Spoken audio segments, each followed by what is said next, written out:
Бяхме шокирани, че вие не знаете как да смесвате различни цветове течни тапети. Останете до края на видеото, за да ви покажем. Това е всъщност втора част от нашия проект за тайната картина. Започваме като добавяме светло-зелен цвят с малко вода.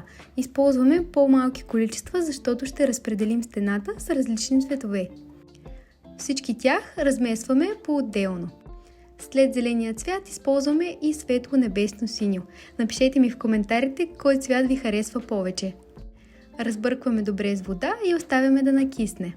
След което, разбира се, сме си очертали контурите с горещо лепило.